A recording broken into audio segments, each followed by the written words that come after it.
রোকোর অনবদ্য ব্যাটিংয়ে সিডনিতে অস্ট্রেলিয়াকে হারিয়েছে ভারত, কিন্তু তার আগে দুঃসাহসিক ক্যাচ ধরতে গিয়ে চোট পেয়েছেন শ্রেয়াস আইয়ার। সঙ্গে সঙ্গে তাকে হাসপাতালে নিয়ে যেতে হয়। ম্যাচের বাকি সময়ে আর মাঠে নামতে পারেননি তিনি। এখন কেমন আছেন তিনি? অস্ট্রেলিয়ার ইনিংসের 34তম ওভারের ঘটনা। হার্ষিত রানার ওভারে তুলে মারতে যান অ্যালেক্স ক্যারি।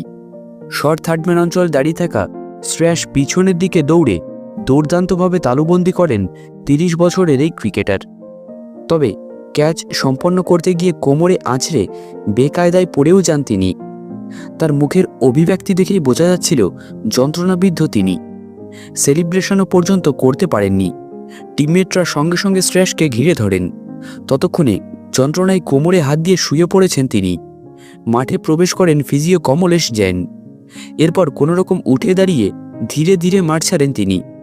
হাসপাতালে নিয়ে গিয়ে সেখানে স্ক্যান করা হয় শ্রেয়াসের। বিসিসিআই সূত্রে খবর, তার বাঁ দিকের পাঁজরে চোট লেগেছে। আরও কিছু পরীক্ষা হবে, তবে গুরুতর চোট নয় বলেই জানা গিয়েছে।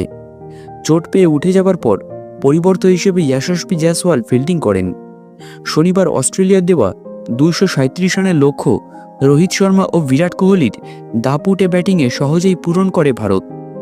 শ্রেয়াসের নামার আগেই ম্যাচ জিতে নেয় টিম ইন্ডিয়া।